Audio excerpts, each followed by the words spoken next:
but that 88 is pulling away. Earnhardt, Johnson, Menard, Blaney. Third-generation star Dale Earnhardt Jr.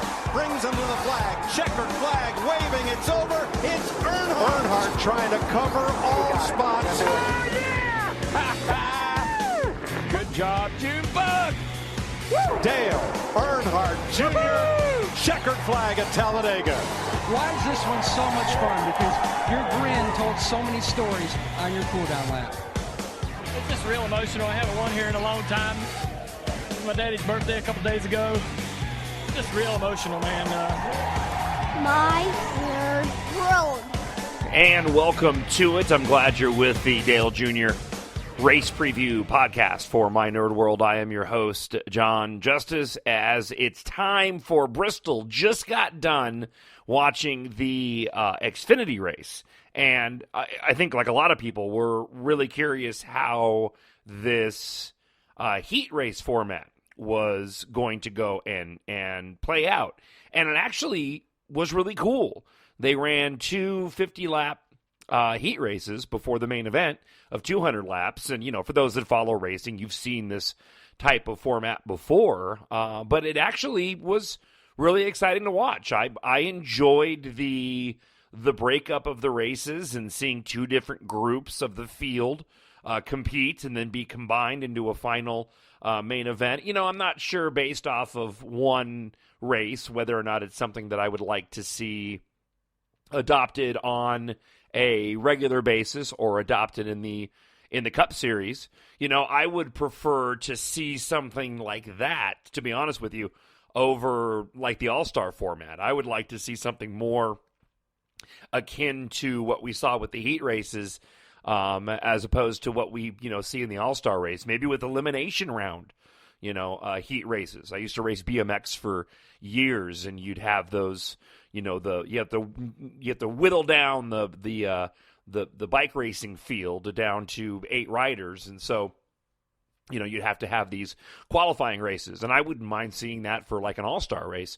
But it was a really, really good race. It was cool to see Eric Jones win today, first non-Cup driver to pick up a victory in the Xfinity Series. It was cool to see Kyle Busch get stopped finally on this winning streak. Maybe he can have some momentum taken away from him.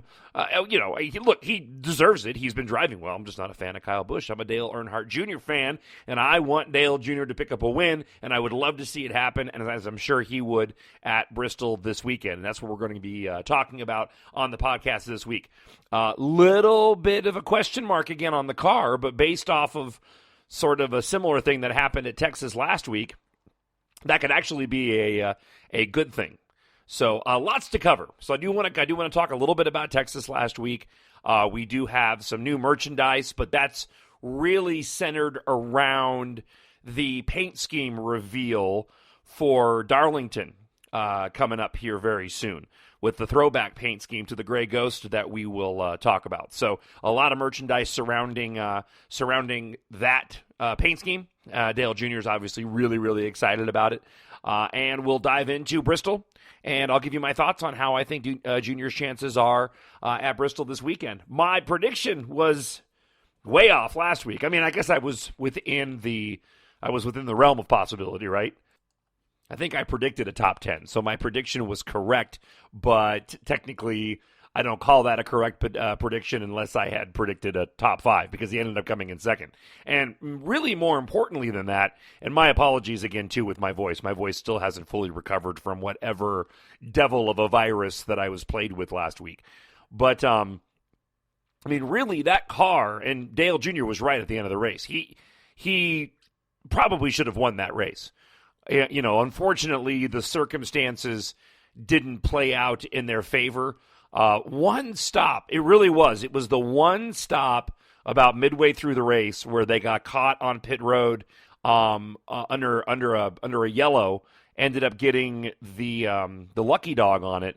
But, Dale Jr. had to claw his way back up to the front, and I think if they had restarted in a different position, he may have had an opportunity to actually go and pick up the win. I mean, the car was fast enough. And watching the race from beginning to end, knowing how Kyle Busch was and how Dale Jr. stacked up against the rest of the drivers, he was faster than those other drivers. It just was a matter of him being able to be at the right place at the right time and have enough time to go and catch Kyle Busch, and there just was not enough time in the race. It's really interesting though, because again, on the speed charts, it really was not indicative of how fast that car was. The top, the top lap times weren't there. There really wasn't anything showing, at least in terms of data. There wasn't anything to indicate that the car was going to be that fast. And it really was. From the moment the green flag dropped, it was clear that they had a really good car, and they were making some really good adjustments on it. The only issue that the car really had was some loose wheels that were making Dale Jr. really, really nervous. And you could hear it in the in-car. During the race, you could hear Dale Jr. talking about the wheels and how loose they were. And this weekend, during some of the pre-race press conferences, Dale Jr. was very, very candid, saying that he was shocked that NASCAR allowed teams to not have to get all the lug nuts tight and on the car. And because of that, the teams are trying to cut time on pit road, and so they're only maybe locking down 3 lug nuts. And because of that, they're not all getting tight. And Dale Jr. was very, very honest in saying, you know what, he doesn't like racing that way. He doesn't like feeling the loose, a loose wheel usually never results in anything good. Or never results in anything good. And so he was very, very open about the fact that he was shocked that NASCAR allowed that. But the reality is there really isn't any good way for NASCAR to go and police that. And so it's up to the drivers, and it's up to the crew chiefs, and it's up to the pit crew to decide, how many they're going to do and how tight they're going to get them. And it doesn't do the drivers any good to risk too much. I mean, there's a balance there, right? There's a very, very specific balancing act that they have to go in and gamble with. So it doesn't really do them any good to shave off a couple seconds if the driver's just going to be driving around worried that the wheel's loose. And so, I don't necessarily disagree with what NASCAR said, but I certainly can understand Dale Jr.'s assessment and his concern over the fact that, NASCAR's not policing that. And so it does put the teams in a position where they can go and push the envelope in that regard. And just a few more quick points as it relates to Texas. The thing that's good about Texas is I'm sure it's frustrating for Junior because they saw an opportunity to win and they want to get a win. And I'm sensing that Dale Jr. wants to get that win at some place other than a restrictor plate track. Look, I'm sure that coming up here in 2 weeks, Dale Jr. will be more than happy to take the win at Talladega. Don't misunderstand. But I also think that he really wants to pick up a win at a track that's not a restrictor plate as well. I think that he feels like there's something to prove, in that regard. And so while there's some frustration from the standpoint of not having won that race and being in the best opportunity maybe all year long to have won, there's also a lot of momentum to be taken away from that, especially when, again, you're looking at a circumstance where the speed charts did not indicate how fast that car was. And so that gives me a little bit of confidence going into Sunday's race because we're kind of looking at a similar situation. And I'll get to that in just a moment. Let's talk a little bit about the merchandise and, again, surrounding the reveal of the throwback paint scheme for the Darlington Southern 500. Dale Jr. designed this paint scheme, and what's interesting about it is this paint scheme is essentially a direct send-up of what Dale Jr. has always said was his favorite paint scheme, and that was the paint scheme that Buddy Baker used in his 1980 Daytona 500 victory, with a significant signage as well from Nationwide on the car, celebrating its 90th anniversary.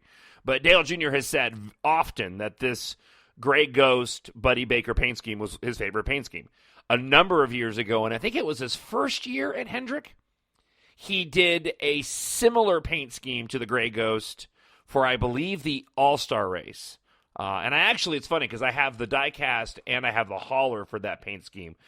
It also had a 3 doors down Citizen Soldier because it was the National Guard car then. So you had 3 doors down. Citizen Soldier was on the car. It wasn't exactly like the Gray Ghost. They didn't go with sort of the orange striping as the Gray Ghost did. This one does. But the other thing that's interesting about it is this year's current paint scheme is actually also a send-up of the Gray Ghost. The blue top with the gray sides of the car, Dale Jr. said that this year's paint scheme was in an homage to that Gray Ghost. And so basically what he's done is he's taken the paint scheme that he's running, his primary paint scheme, and basically turned it on its head and transformed it completely over to the Gray Ghost paint scheme. And so you've got black sides. The top is gray to the rear, with the gray numbers on it. Dale Jr. had mentioned in the past that he was hoping he could do the mirrored numbers, but NASCAR doesn't allow the mirrored numbers anymore. And that's what Buddy Baker had back on his paint scheme.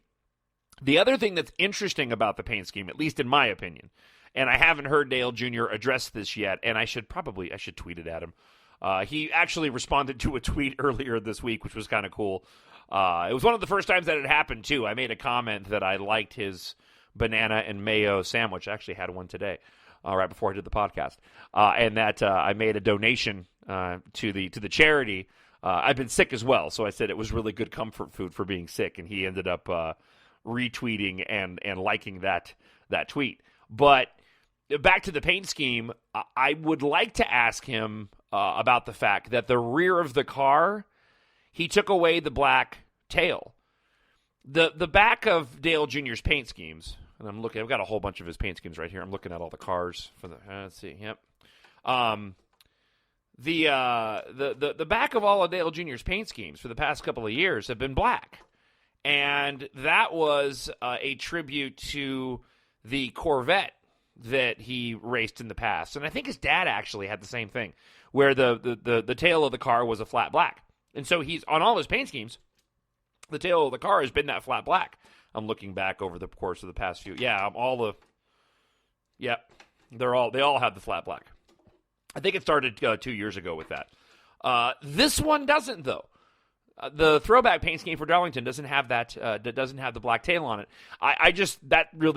It would have worked because the side of the car is black. But I'm wondering, in paying tribute to the Buddy Baker paint scheme, that Dale Jr. wanted to take it as far as he could. So again, if you haven't seen it, look online. It's gray and black with the orange accents, which is also Dale Jr.'s favorite color. So I think this particular car is going to rank up there with probably Dale Jr.'s favorite paint schemes of all time, just because not only is it a tribute to his favorite paint scheme, but also it incorporates his favorite color being the orange, which is the orange that you would see on the Junior Motorsports logo. Now, no paint scheme would be complete without having the gear to go along with it. And so if you go to dalejr.com or you go to NASCAR.com, there are a number of different items that you can go and purchase for this paint scheme for Darlington. The die-cast cars are there in all the different sizes and price ranges, from $200 to the $70 and the $90, and of course the $7.99 smaller scale die-cast cars as well. The team hats are available. A couple of different T-shirt varieties are available. The T-shirts are cool because the T-shirts look a lot like the old throwback T-shirts. And for those that don't know, Dale Jr. also collects old NASCAR shirts as well. So whenever he sees them up on eBay, he buys them. You can often see pictures of Amy on Twitter wearing some of the shirts that Dale Jr. has purchased, and this shirt, this commemorative shirt for this paint scheme as well, has a good throwback feel for it. So if you're into buying special one-off stuff, this would be a good place to go and do it. I purchased a few things for the Batman versus Superman promotion paint scheme that they did. but I would see